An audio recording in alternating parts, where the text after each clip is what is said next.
नमस्कार मित्रांनो, महाराष्ट्र जॉब्स या युट्यूब चॅनलवर आपल्या सर्वांचं स्वागत आहे. तर या व्हिडिओमध्ये आपण जाणून घेणार आहोत पोस्टल डिपार्टमेंट सोलापूर येथे निघालेल्या विमा प्रतिनिधी या पदाबद्दलची संपूर्ण माहिती. तर पदाचं नाव असणार आहे एजंट म्हणजेच विमा प्रतिनिधी. नोकरी ठिकाण असणार आहे सोलापूर. अर्ज करण्याची पद्धत तर यासाठी आपल्याला ऑफलाईन पद्धतीने अर्ज करायचा आहे म्हणजेच आपल्याला स्पीड पोस्टने यासाठी अर्ज करायचा आहे. अर्ज करण्याची शेवटची तारीख असणार आहे 21 मे 2026. अर्ज सादर करण्याचा पत्ता वरिष्ठ अधीक्षक सोलापूर विभाग सोलापूर 413-001. तर टपाल जीवन विमा योजना व ग्रामीण टपाल जीवन विमा योजना अंतर्गत असणाऱ्या विविध विमा पॉलिसींच्या विक्रीसाठी विमा प्रतिनिधीची नेमणूक ही सोलापूर विभागातर्फे थेट मुलाखतीद्वारे केली जाणार आहे. तर निवड प्रक्रियामध्ये आपले फक्त मुलाखत म्हणजेच इंटरव्ह्यू हा असणार आहे. तर इच्छुक उमेदवारांनी वरिष्ठ अधीक्षक सोलापूर विभाग सोलापूर यांच्या नावाने एक लेखी अर्ज, संपर्कासाठी स्वतःचा मोबाईल नंबर, शैक्षणिक पात्रतेची जी काही आवश्यक प्रमाणपत्रे असणार आहेत ती फक्त झेरॉक्स प्रत लागणार आहेत.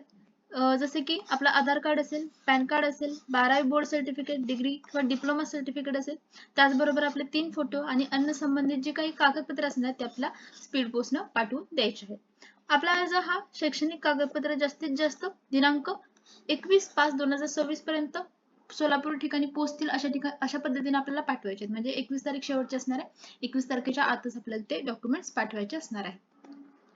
तर त्यासाठी वयोमर्यादा उमेदवाराचे वय हे मुलाखतीच्या दिवशी किमान मिनिमम वय हे 18 वर्ष पूर्ण असणं गरजेचं आहे. मॅक्झिमम एजची इथं लिमिट नाहीये. शैक्षणिक पात्रता तर अर्जदाराने केंद्र किंवा राज्य सरकारद्वारे मान्यताप्राप्त बोर्डाद्वारे SSC म्हणजेच 10वी उत्तीर्ण असणं आवश्यक असणार आहे. अनुभव तर इच्छुक उमेदवारास विमा पॉलिसी विक्रीचा अनुभव म्हणजेच मार्केटिंग स्किल असेल, संगणकाचे ज्ञान, स्थानिक भागाची पूर्णतः माहिती असणे अपेक्षित असणार आहे. तर कोण कोण यासाठी अप्लाय करू शकतं हे सुद्धा इथं शॉर्ट मध्ये दिलेलं आहे, ते तुम्ही बघून घ्या.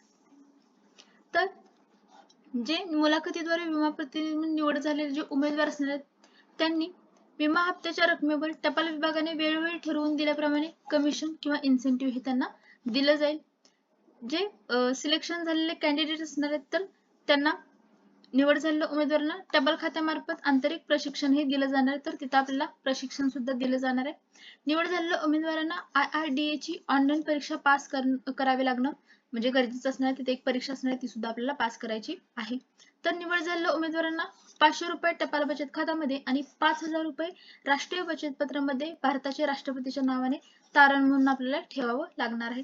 उमेदवारांच्या थेट मुलाखतीचे वेळापत्रक हे शॉर्टलिस्ट झालेल्या उमेदवारांना त्यांच्या मुलाखतीची तारीख असेल, वेळ असेल आणि ठिकाण असेल हे स्पीड पोस्टद्वारे त्यांच्या ज्या अर्जात आपला जो मोबाईल नंबर असणार आहे त्याच्यावर आपल्याला कॉन्टॅक्ट करून कळवलं जाईल. म्हणूनच आपल्याला जो काही आपला मोबाईल नंबर असणार आहे तो व्यवस्थित तिथं मेन्शन करायचा आहे. तर ही होती याबद्दलची संपूर्ण माहिती. तर तुम्हाला ही माहिती आवडली असेल तर आपल्या व्हिडिओला लाईक करा आणि अशाच नवीन अपडेट्ससाठी आपल्या चॅनलला सबस्क्राईब करा. थँक्यू.